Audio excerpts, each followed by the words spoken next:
Welcome, and thank you for joining for another whiskey review. Today, we're going to take a look at the Compass Box, No Name, number 3. Dustin, we got a few of these Compass Box No Names. We've always been impressed. This one just came out. Yeah. So this is the third version. This bad boy comes in at 48.9% ABV, and this particular blended malt is from 3 different distilleries. Laphroaig, Bowmore, Mortlach, and Clynelish. Woo. Yeah, there's a drop of their Highland blend, which has got a bunch of other stuff in there, but it's 0.5%, so does it even count? Yeah, so it says on the back 75% Laphroaig, so it's going to be, dominant Laphroaig, which Laphroaig is one of my favorites. Yeah, and you have to do a little extra research. They can't put it on the bottle itself, but we're talking about 15-year-old Laphroaig. We're talking 17, 18-year-old Clynelish, Mortlach, and Bowmore. So yeah, I think 2 of them are 18, one's 17. I can't remember, but nice age. Yeah, that's a good age, and we're talking about $140 bottle, so very reasonable price given the age. Agreed. All right, so let's get into this one. Is it cask strength? I don't believe so. No. Yeah, that's a little bit low of an ABV. Yeah, I don't know why they went with the 48.9. That's kind of a. I notice a lot of people random. A lot of times they'll just give it a tick of something else. Like remember when Ardbeg 20 something came out, the 21 was 46, and the next one was 46.4 and 46.2. Come on. Yeah. Well, what was the point of that, guys? What was the point? All right. And then somebody's going, no, that's what the master distiller thinks the drink's best at. Whatever. I'll tell you what. I hope he's fine tuning it to that degree. Sure. Okay, so when I get this, man. Or in this case, she. Oh, that's right.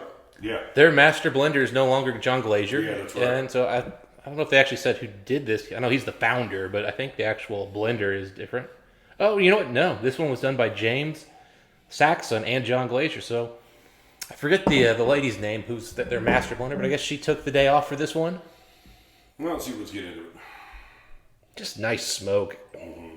Clean smoke. There are some elements that remind me of Laphroaig here. It almost reminds me of an older Laphroaig with the fruitiness, but the medicinal note is kind of wiped away. I think mainly by that Bowmore. The Bowmore note's there a little bit too, and I don't know how to describe that other than it's almost like an oak cast that has kind of gone mildewy. Yeah. Plastic and mildew. It's kind of just slightly off. I enjoy it more and more though. I wasn't the biggest Bowmore fan initially, but as I've tried different ones, I don't like a lot of their standard offerings, but I tried some ones that are pretty decent. Yeah, I really haven't found any Bowmore that I like, but I can tell you that I don't always hate it in blends. So that was my first concern when I bought this. Was I don't know, it's Bowmore, but I think in the nose, it's there, but it's not unappealing. It's not offensive. Okay, so what I am getting is I'm getting some citrus fruits, some not quite passion fruit, but something like a tangerine maybe, tangerine type citrus.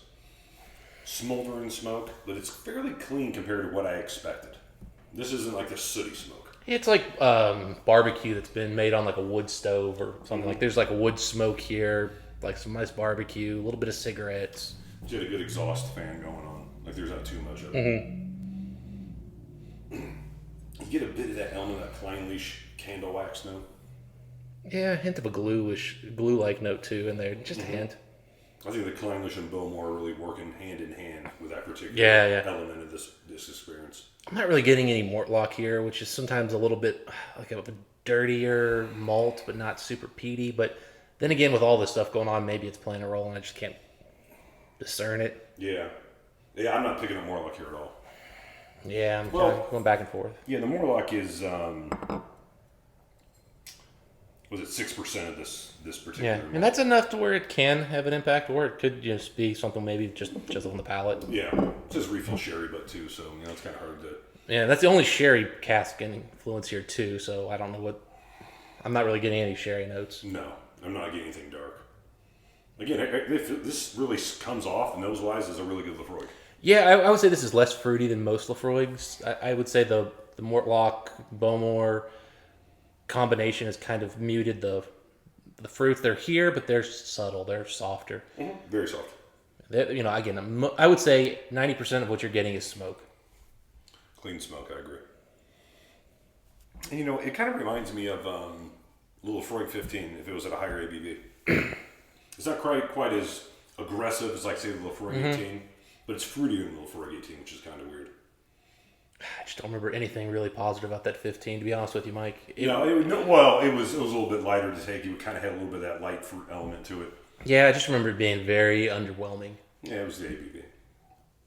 I don't think they were very good casks either, to be honest. I think these were, though. I think they've done something really nice here. Yeah. The Clynelish note, as I'm smelling on it, comes up a little bit more. That waxiness, that candle note, vanilla candle. And just a nice, at the very end, a nice little wood smoke coming in. We pick up the palate. Oh, man. So much smoke. Initially, I take it in, and I just get this wonderful, beautiful, heavy smoked, just oomph. And then I start getting some citrus notes, and I start to think to myself, this whiskey is about to go young, and it's going to be really unpleasant. And then it never goes there. Instead, you get a really great finish where you get, again, that smoked wood comes out. You get a lot of, again, like barbecue. Mm-hmm. In fact, I had an SMWS Laphroaig recently, thanks to Daniel H. And it was called something like smoked barbecue something or other. Yeah. This isn't quite as barbecue-y as that one was, but it's got those same elements. The Bowmore is adding a little bit of... The Bowmore and the Clynelish kind of together just sort of seem to add a little bit of waxiness. Mm-hmm. There's not a lot of fruit here. It is, again, there's some slight citrus notes. I wouldn't say there's anything tropical or red. It's very just kind of light citrus, maybe just a little squeeze of lemon. To me, this is Laphroaig dominant on the palate. Oh, yeah. I mean, you know it's Laphroaig as soon as you drink, but it seems like all the rougher edges of Laphroaig are kind of stripped away. Mm-hmm. So, when I said earlier in the nose that it was fruity, tropical fruits, it's not that on the palate at all. It's Laphroaig 10, just with some of the harsher elements stripped away from it. I agree that Bowmore and Clynelish are kind of doing a 1-2 punch as far as like the heft of the whiskey. Yeah. It puts a weightiness to it, if that makes any sense. It's a density, it's a weight. Well, we just had a little bit of Laphroaig 25 before we did this. Mm-hmm. It felt thinner. Way thinner, and that was actually a higher ABV, I believe. Yeah, slightly. Yeah. The 52. But yeah, I guess that's what I mean by like the heft. Laphroaig to me isn't a thick, rich malt like Lagavulin and Ardbeg are. I've told you this before. Mm-hmm. Laphroaig is really peaty and super medicinal, but it isn't heavy on the palate. This is Laphroaig. It's the dominant notes and features of this whiskey, but again, that Bowmore and Clynelish gives it a heaviness that, man, that really works well. Yeah, and it's kind of it's brought that medicinal value down a little bit. Oh, they cleaned it up. Like this is not as medicinal as like a Laphroaig 10 or any of like the NASs, the Karches. Mm-hmm. I mean, this really classed up the Laphroaig experience. Yeah. It's probably the best way I can describe it. Because again, when I taste this whiskey, if I had it blind, I'd say, well, this is Laphroaig. Yeah. But it put a suit on it, man. But I'm also impressed by just how smoky it comes off. I mean, it is a smoke bomb that you don't really get in Laphroaig to this extent usually. Well, I mean, all these distilleries to some degree have peat in them. Yeah, but they've found a way to kind of put it all together to enhance and really focus on that really nice smoke profile, both up front and on the finish. Yeah, it's a good experience. Yeah, and it's two different kind of smoke experiences from start to finish. It's really nice. I mean, gosh, it's got a lot of good stuff going on. This might be, of the three, my favorite one. I think it's my favorite. At some point, we got to bring you No Name 2. Yeah. At some point, that one's more Kalila and Talisker, I believe. Yeah, that's a good one, too. It's good, but this is just... Well, we're Isla fans. It would make sense I would like this more. Yeah. I mean, we probably have to do this. Maybe I'll do a versus down the road, do all three of them. That might be fun. Yeah, why not? Actually, it'll definitely be fun to do. Definitely be fun. Yeah, but I knew when you brought this, I read the back of the label, I was like, oh, this is going to be good. Yeah, and again, they did a great job choosing good ages on these things, too. I mean, 15-year... I mean, where can you get a 15-year-old Laphroaig? You can't. You can't. Independent bottles, it's hard to find those. No, you can't. Laphroaig, the only two bottles you can get now, unless you want to buy things that are 7 years old, is the 25 and the 10. And like the 32 and the 27, like those are the only ones you get your hands on. There is a gap between 10 and 25 where you can't get any Laphroaigs. Yeah, they did a 16 that, was a small one-off release. Underwhelming. Yeah, I never got to try that one, but I've definitely been here. I've heard mixed reviews. There's been a few people who thought it was pretty good. I think the price tag on that one was a little stiff too. The problem always with those Laphroaigs are the 18 was just an excellent whiskey for the money. And that was around for so long, there's so many of them. It's just everything pales in comparison to what that was. Man, I wish they'd bring that back. I loved that whiskey. Yeah, that's a good one. That one definitely is more on the citrus than this, but all right, water, Mike has brought out a little more of the fruit. I agree on the nose, more fruity. It's actually reminding me a little bit of some of the older Ardbegs, where I'm getting like a smoked. Papaya and pineapple. That's what it smells like to me. I was gonna say lemon lime smoked, but yeah, you're probably right. It's more You ever more tropical. at my local grocery store, they'll do kebabs, like they'll pre-make kebabs, or get like peppers on them and a couple of fruits and things like that. But they usually put like a cantaloupe in there and like a green melon, and usually pineapple. Smoked pineapple's not a bad. With chicken or steak and with peppers as well. But those fruits specifically, I'm kind of getting that grilled pineapple, papaya, mango, melon.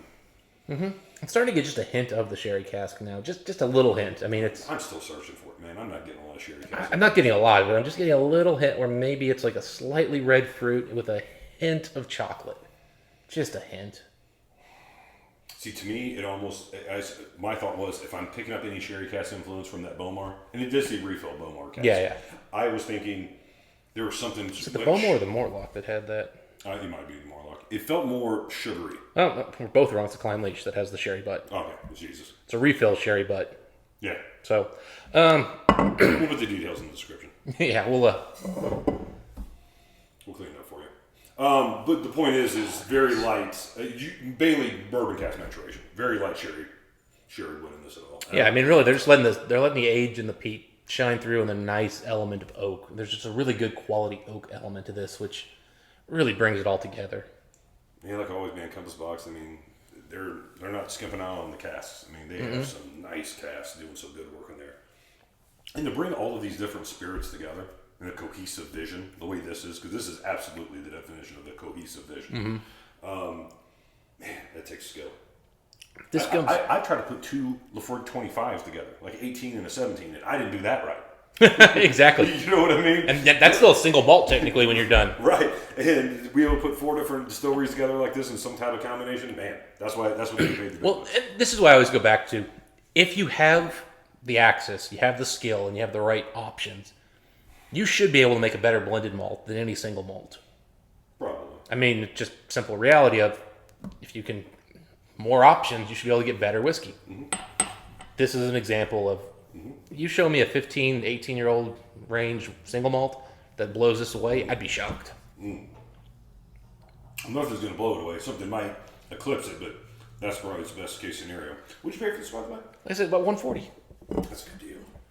Yeah, in fact, I've actually had the No Name 2. For some reason, the store that I bought this at just got No Name 2 back in stock, and they wanted $10 more for the No Name 2, and I'm like, man, this is better whiskey. Way better. Yeah, this is good. I don't think water did too much here, Mike. No, you know what? On the palate with water, it's the first time I've noticed a sherry cask. There's a twinge of bitterness and a twinge of chocolate. Twinge on the finish with water. First time I really, for sure, noticed the sherry cask. Yeah, I think the Clynelish is coming out a little bit more, too. Just in general. A little more of that Clynelish note. Kind of broken away from the Bowmore. I mean, it's no edition number 2. But still, it's there. So where are you as far as the whiskey score on this one? Man, Mike, I am going to go with an 89 here. I think this is honestly $200 plus quality whiskey. Yeah, 88, 89 for sure. I was going to kind of go back between those two. I really like this whiskey. Yeah, I mean, if I'd paid $200 for this, I would feel like I got a pretty good deal still. And I paid $140, so... When you said $140 in my mind, I thought, oh, that seemed low. Yeah. I mean, these aren't expensive whiskeys. Compass Box charges a premium. These are big-time distilleries, and that isn't small age. I was going to say, I mean, if you've got an independent bottling of Laphroaig, 15 years old, you're going to pay probably $250 these days. Yeah, you don't get a lot of that. You just don't see them very often. They're usually very high priced, or they're really young. You might see a 7 or 8 year old, or 9. You see 15s. Those are rare. They shouldn't be $250, but you'll see them for $250. For sure. Honestly, 18-year-old Clynelish's independent bottlings are going to be probably getting in that 200 range as well. Yeah, they're going to be expensive, if not more. Yeah, so... Those edition 1s and 2s are like 15, 16-year-old whiskey, and those retail for $600, so... It gets crazy. But anyway, very good whiskey. Very good whiskey. This just came out, so we want to get you guys as soon as possible. Dustin's always been a big fan of Compass Box in general, especially these no-name bottlings, and they've all impressed. They've all been good. Yeah, I mean, I've skipped on a few recently from Compass Box because it's just been getting like, guys, you just put out too many releases. But when they go peated, man, I gotta buy them.